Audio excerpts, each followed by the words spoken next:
Hi, my name is Phil. I like talking about politics. In this video, I'd like to discuss the election of the new Speaker of the House of Commons after John Bercow resigned recently. But first, if you find yourself wanting to see notifications for when my daily uploads appear, then please click on the subscribe button and click the bell notification as well. So, I have to say, as recently as yesterday even, I was wondering why they would even bother electing the new Speaker yet. Yes, technically, John Bercow resigned at the end of October, but in 2 days' time, Parliament's going to be dissolved. So the new Speaker, although they're supposed to definitely carry on into the next Parliament, you know, by tradition, the other major parties won't field a candidate against them, and the Speaker is generally automatically elected in the next Parliament. It's just like a done on a nod. In theory, a new Parliament could decide they don't like the new Speaker and get rid of him, in which case he'll have been Speaker for 2 days. Still, we will just have to see what we're going to do. And I suppose with Parliament dissolving in 2 days' time, what else were they going to do? I mean, it took all day just to do this. They can't do anything else. There's no time to pass anything, no time to pass any legislation, no time to do anything meaningful. All that's going to happen with the remaining time is an epic slanging match between the parties ahead of the election, because they're now fully into election mode. The House of Commons will be a most unedifying place for the next 2 days. Nice baptism of fire for the new Speaker, who is Sir Lindsay Hoyle, who was the front runner throughout all of this as well. So before I talk a little bit about him, let's remind ourselves of why we got into this position in the first place. So John Bercow has been Speaker for a bit, a decade or so now. Slightly over, about 10 and a half years. And he was going to retire earlier. He was going to step down earlier. But with Brexit in the way, he thought, well, there should be some continuation. There sure as hell wasn't any continuation of the government, was there? So there might as well have been some stability in the form of the Speaker. Parliament were perfectly happy with this, not certain parliamentarians. And he would have carried on, even with the general election being triggered. But with the general election looming, Boris Johnson announced that he was going to field a candidate in John Bercow's constituency, which would be a bit of a cheek because John Bercow was a Conservative before stepping down. When you become Speaker, you have to leave your party.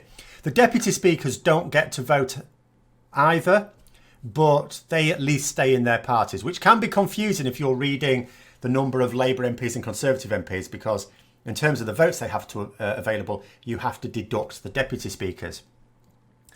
So because Boris Johnson was going to completely trample all over tradition there in an attack on the Speaker, he had no choice but to step down. And he chose to step down when he did, thinking that a general election would come significantly later and it would allow Parliament to choose the next Speaker. Now, they have just about done that, only just. But I think he intended there to be a little bit more time to bed them in first. But anyway, what's happened has happened in that particular thing. So why was John Bercow so controversial? It sort of comes down to two things. First of all, it's partly circumstance. Now, in the UK, we are used to majority government. So either Labour or the Conservatives form a majority and they pass whatever legislation they bloody well please in all circumstances. So the Speaker's not really a controversial role. They're just there to keep order. Order. That's it. That's all they have to do. But when you've got a minority government, then all of a sudden the balance of power shifts. The government isn't all powerful. The problem has been, for particularly Theresa May and Boris Johnson, is they haven't behaved like they're the Prime Minister of a minority government. They've behaved as if they have executive might over Parliament and that Parliament should do as they say. Well, it didn't. Which meant, of course, John Bercow had to do things that the government didn't want him to do. But tough. He's not there to facilitate the government. That's the job of the Leader of the House, which is held at the moment by Jacob Rees-Mogg and formerly by Andrea Leadsom, two of the most vicious MPs that the Conservatives can call to heel, really.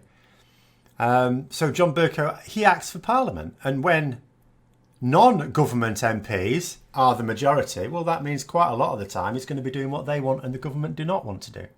So it was partly circumstances. But it also has to be said he was a little bit confrontational. He would have perhaps been better simply to have slapped MPs down when they got out of line and then just sat back down. But he often made a meal of it, sometimes going on for several minutes when he should have just said, shut up, it's not your turn to speak, sat down himself and carried on with the next person. And he did sometimes, I would say, cross the line in terms of berating people. He did sometimes resort to what you might call personal remarks, not like really hideous, nasty ones, but nonetheless, it wasn't necessary. At the end of the day, all he has to do, if someone is interrupting someone else speaking, they just need to be told, will you stop? And then sit back down again.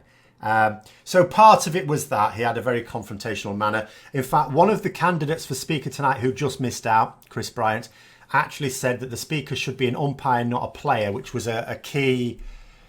You know, it was clearly a reference to John Bercow, who too often got involved in this sort of thing, which, you know, is a fair criticism, I think, as well. Now, in terms of the first circumstances, the potential for a Prime Minister of a minority government not to behave like they've actually not got a majority in the House, we'll have to see. It may well be that the next Speaker, you know, in the same circumstances, decides that discretion is the better part of valour. And not get into protracted discussions with MPs. Simply stand up, shut up, sit back down again. Now, Sir Lindsay Hoyle, who is going to be the new Speaker, he's well liked in the Commons. He's a member of the Labour Party, although, of course, he will be resigning from the Labour Party, as is required. So he will now be apolitical. He also has the experience. He has been Deputy Speaker for pretty much as long as John Bercow has been Speaker. So he has chaired a lot of debates. And some of them have been reasonably high profile, but not the major constitutional debates that the Speaker would preside over. I would say, you know, in terms of his passions, do expect to hear a lot more about mental health. He is a big advocate of making sure that MPs get the access to the help and support that they need in this area. And we have to bear in mind, yes, there are some lazy chancers in Parliament, but there are some very hard-working MPs, and a number of them do come in for some pretty unpleasant abuse. Quite a number of MPs have stepped down citing this abuse as a reason. And that abuse, you know, it's not just the effect on the MP. The MP may be tough enough to take it. I'm not suggesting an MP that can't is weak, by the way, but it's the effect on their family as well that can be very wearing. So, you know, he is a big advocate for making sure they do get the support they need. He's also diplomatically a vocal opponent of the nastiness and inflammatory language recently used by certain MPs. He's been doing what he can to ensure that MPs do get away safely from the Palace of Westminster at the end of the day.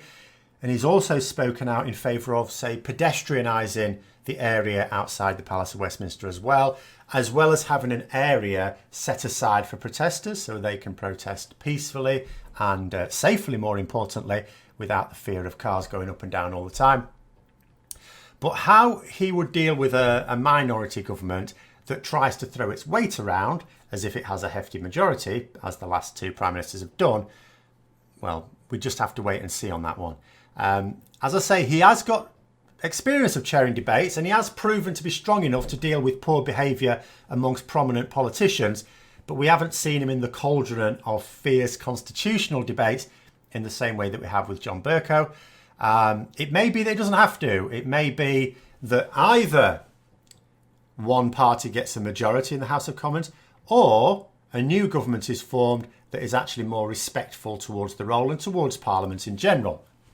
However, if the general election returns another Conservative minority government, especially one without any arrangements from other parties to shore its support up, then we may have to see just how much steel he has. So we welcome a new Speaker, wish him the best. We have to wonder now what will happen to John Bercow. What would normally happen is they don't return to political life as such. You know, they've left the party, that's how it's supposed to stay.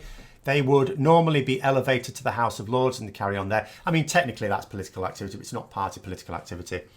But Boris Johnson, who has been a very spiteful little git, has said that he won't be elevating John Bercow to the House of Lords. This has come under attack from, of course, a great many parliamentarians. I would suspect it depends on what happens in the general election. Now, I would suggest that if Boris Johnson wins a majority, yes, he's still a spiteful little goblin, but at that point, he'll be quite pleased that he's got what he wants. At the end of the day, John Bercow's not there anymore. I don't necessarily think he'll see what the point is continuing to act out of spite and be attacked for meanness. and I think he'll just send him there. What harm is it going to do him? Alternatively, if another government is formed, then inevitably he will be elevated immediately because nobody else has any issue with him at all. Say nobody else who could possibly form a government. So that's what I would suggest. I'd suggest the only thing that would stop him being elevated would be Boris Johnson remaining Prime Minister, but of a minority government, in other words, in pretty much the situation he is now. But even then, it would only be time before another government took over. So I hope you found the video interesting. If you'd like to support the channel further, then please click the Patreon link for details. And until next time, I'll see you later.